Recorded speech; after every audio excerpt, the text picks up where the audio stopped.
Hi, I'm going to be discussing the Northeast blackout of 2003. Um, this case study starts out introducing you as the Director of Homeland Security for the United States. And in the middle of August, you get word that the power is out for 50 million people along the East Coast. Your first objective is to figure out why this happened. Was it accidental or was it intentional, like in cases of terrorism? And because it talks about the possibility of it getting disrupted intentionally, an investigation would have to be launched to figure out who did it and if it was part of a larger attack. You need to send resources like generators, water, and supplies to those assets that you have underneath this power company. And as the Director of Homeland Security, you have to be concerned about, obviously, the larger threat of terrorism, like mentioned earlier. So you need to protect your infrastructure because now people are vulnerable to attack because their security systems and cyber systems are down. And there's a lot of military bases and government buildings along the East Coast. You need to communicate with FEMA and also the state and local governments to see how they're doing and monitor, and then possibly use the military for protection.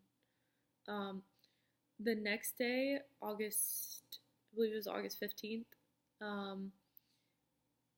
you find out that the power failure was caused by the power plant along the East Coast.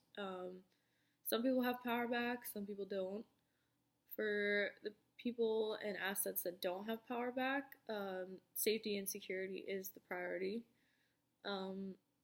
Talks about high-value targets, which to me would be like banks, government buildings, hospitals, and also manufacturing buildings, transportation routes, airports, and then also the military bases. So you have to think about setting up extra security for those areas and possibly getting generators for them so they can get their computer and security systems online. Day 3 of the case study, people are still without power. This stage talks about prioritizing power to those high-value targets, like the book mentioned,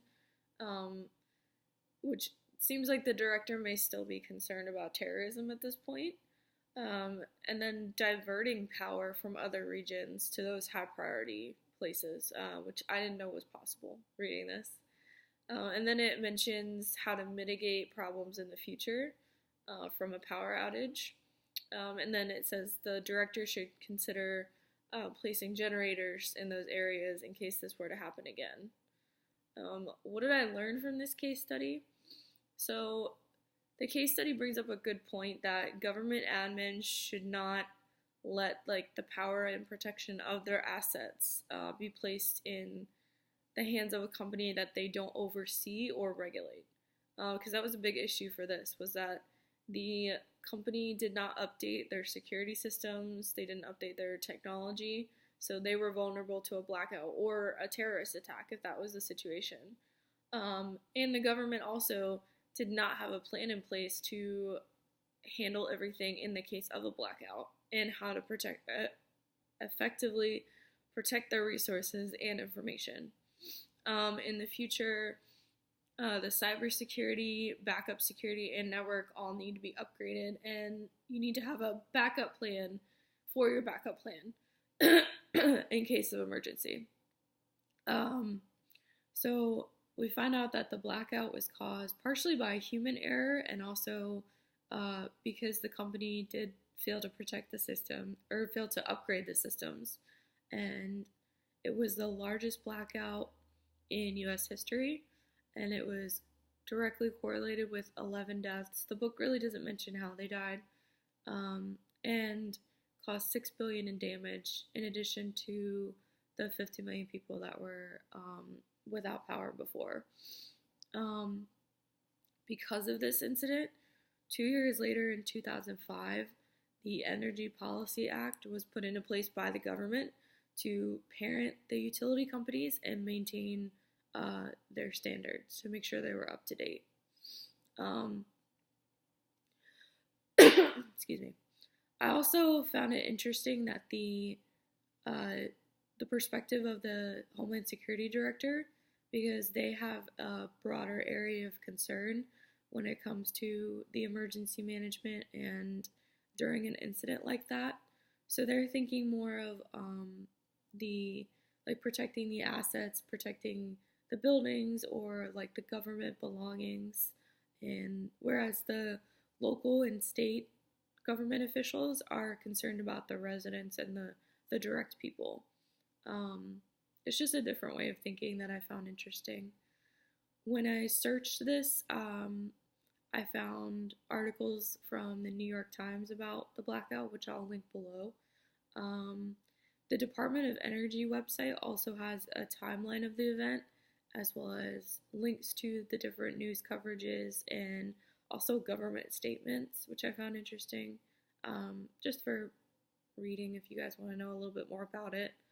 And the last thing that I found interesting was there's a news article from the Gothamist specifically about New York, with some pictures from the days of the blackout. And it also describes how the people of New York kind of came together during the blackout. Like, they were directing traffic because the traffic signals were down.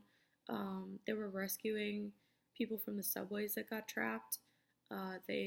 Restaurants and neighbors shared their food and their beer.